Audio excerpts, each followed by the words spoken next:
Hi everyone, Lisa Haven here, and we know that our United States government is involved in corruption on multiple different levels.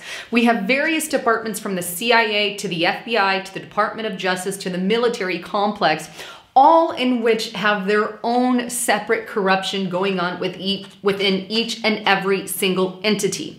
Well, what I want to do today is show you some of that that comes via the Freedom of Information Act. John Greenwald, who is the author of the blackvault.com, has requested some documents from the Department of Justice and from the US Navy, specifically in regards to hypnosis. Yeah, something that both of them are taking a part in, and the US people know nothing about it. But I've got the documents today to prove to you some of that corruption so you can see it for yourself.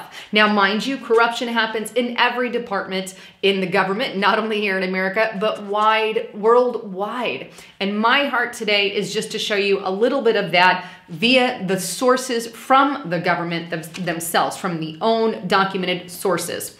So what I want to do first is show you this document, and the document that I'm tossing up on the screen now is called The Use of Hypnosis. Now this, again, was requested by the Black Vault's John Greenwald, and it got released to him.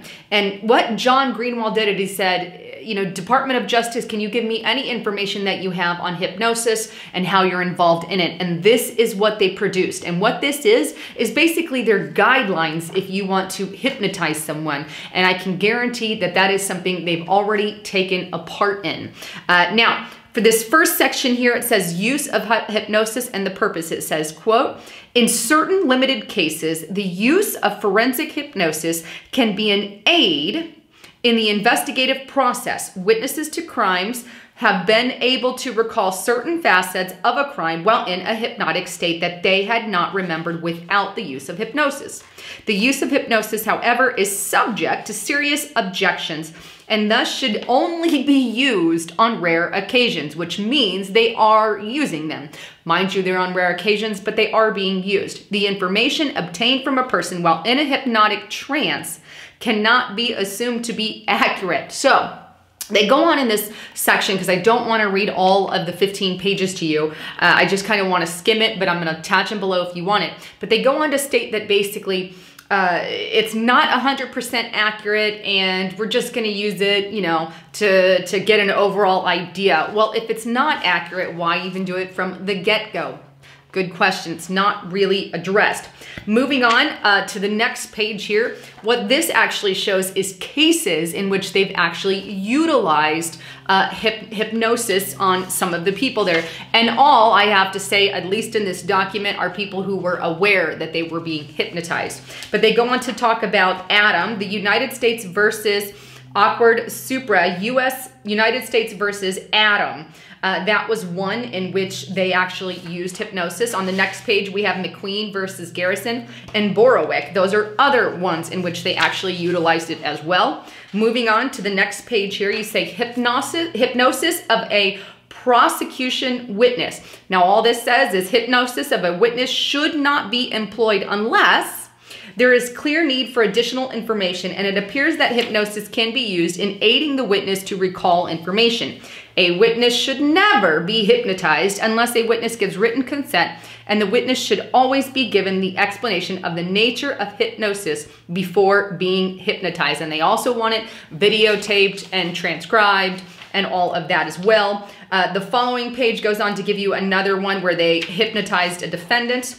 And the disclosure of hypnotism, they said if a witness has been hypnotized prior to trial, it needs to be disclosed in court. Again, what these are just a breakdown of the rules and regulations of how they handle hypnosis, and then a few examples of the cases that they've done, but it goes on to the expert witness. Now, the last part here is factors to consider prior to the use of hypnosis. They say, okay, well, you can't hypnotize this person unless, and here are the rules, you have the name of the person to be hypnotized.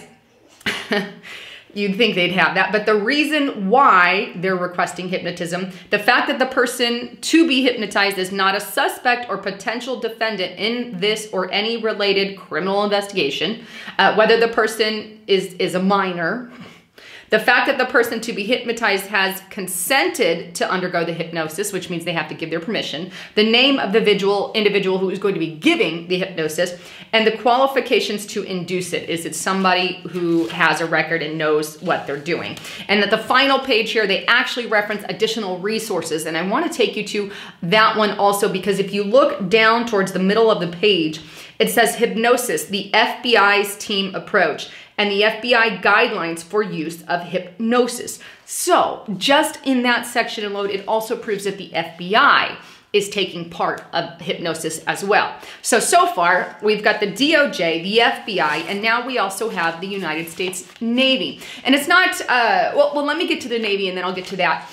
But here is a document, the U.S. Navy Criminal Investigation Services. Again, John Greenwald filed not only with the DOJ, but also with the U.S. Navy, and the U.S. Navy had files on hypnosis. Now, what this files and what you're seeing on the screen are just examples of where they requested and asked to do hypnosis on people. So these files are request to hypnotize someone. You can see the first one here in that first paragraph, requesting authorization to conduct forensic hypnotic interview with bleep, bleep, bleep. Obviously, they cross out the name. Here's another one towards the middle, or on number 1 there, forensic hypnosis to elicit the license number of suspected vehicle. They wanted to find information, so they asked to hypnotize someone there.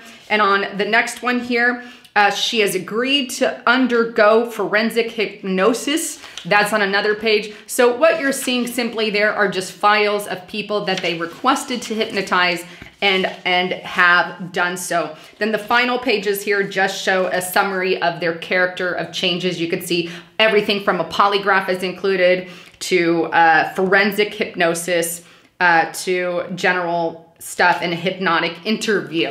So there is some of that information. So I guess the question ultimately is it a crime or anything of that nature? Is it corruption that the DOJ and the U.S. Navy are hypnotizing people? Well, I guess if you have the permission of the person, then it's not criminal in that level. But I just wanted you to be aware that this is something that the government is doing. It's a fact. It's in there. It's proven. And there are serious lines that can be crossed for people as far as hypnosis is concerned in general, which is why I wanted to bring it to your attention. But I also want to say this. Please keep in mind there are projects like MK Ultra, Project Monarch, Artichoke, all these kinds of projects that have existed through the past. And so the hypnotism goes way beyond, and it can get into the level of mind control, which is where I take issue with it. There's been lots of creepy movies on it, but it's absolutely a thing. I encourage everyone, if you've not seen my report on Project Monarch and MK Ultra, to check those out. Those are real. Those aren't fictional things. And every so often when the programmers find out, they just change the name and revamp it.